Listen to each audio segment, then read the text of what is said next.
Is Phrolova actually cracked, or are we just coping because she looks like a walking rave with boss tier animations? That's the real question haunting every Wuthering Waves player as we crawl towards version 2.5, surrounded by havoc particles, dopamine drip trailers, and the dread of another 80 petty drought. Today, we're dissecting Frolova's build potential, role in the meta, and most importantly, whether she's worth your resources. Yo, welcome back to the channel. Kamusta po sa inyong lahat? Let's keep it real. At first glance, Phrolova looks like a hallucination brought to life. Havoc-based hybrid DPS, flashy animations, a crit stacking passive that practically begs to be mained. But when you dig into her kit, things get a little layered. She's not a classic nuker like Jinshi, for example, nor just a glorified support like Sheshi.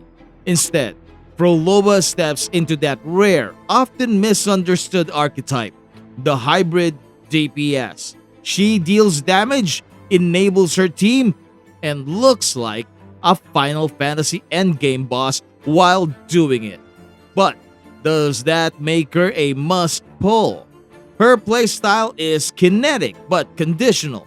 To unlock her massive burst, you have to juggle between red and blue forte stacks, alternating skill and basic attacks while avoiding being combo locked mid-rotation.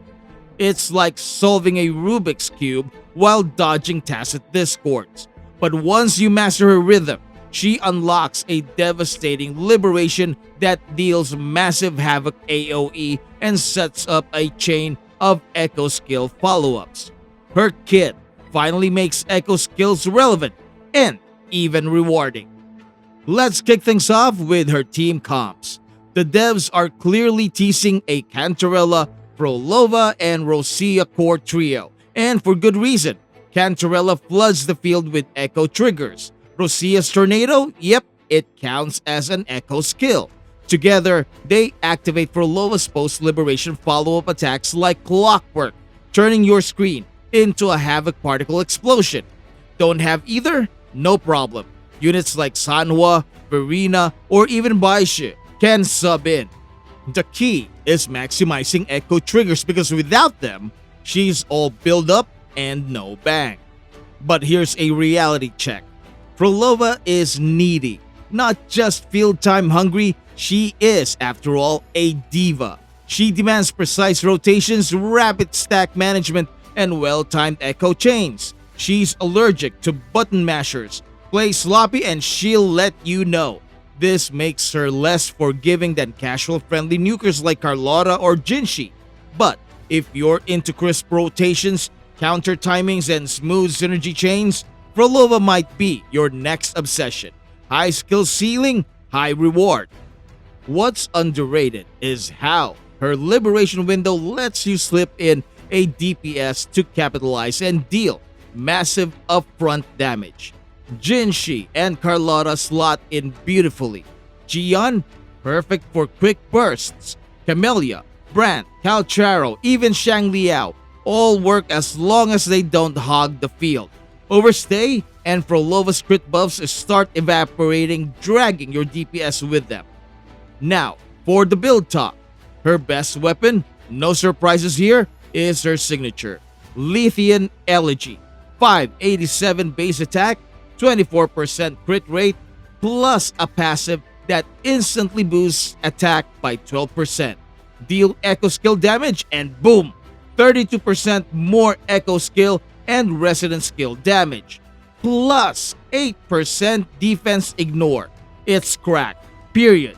If you've got it, it's the best in slot for her and pretty much every rectifier user in the game. Wait, what?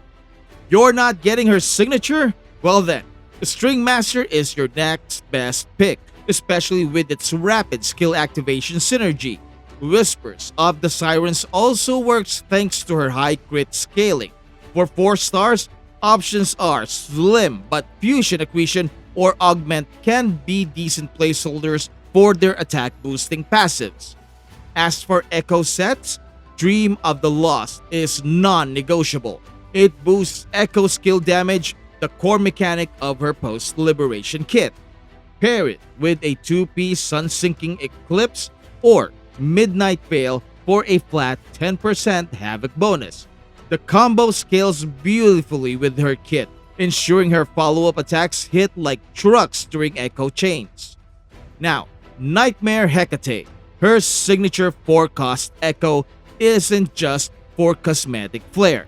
It fuels her follow-ups every time an echo skill is triggered. If you're not building around echo synergy, it'll feel wasted. But if you are, it becomes the backbone of her whole DPS rotation. You need to slap on the 44111 build as I recommended in my previous videos. Stack crit. Her base multipliers are modest, but crit scaling brings out her true damage ceiling. Thanks to her passive, ascension bonuses, and Sonata effects, she gets a ton of free crit.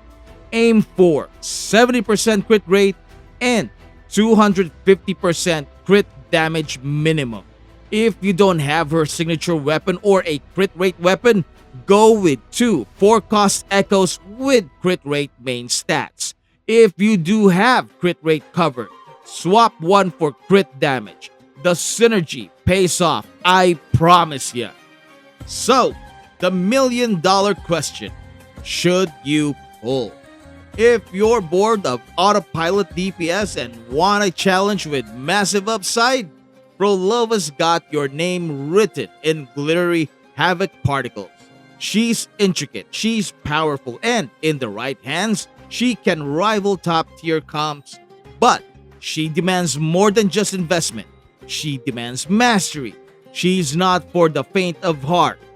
On the flip side, if you already have Camellia or a comfy Havoc team that melts content, you might be better off waiting, especially if Kuro continues this trend of complex, hybrid units, because let's be honest, the next one might drop with better multipliers, simpler rotations, and power creep baked into their liberation window.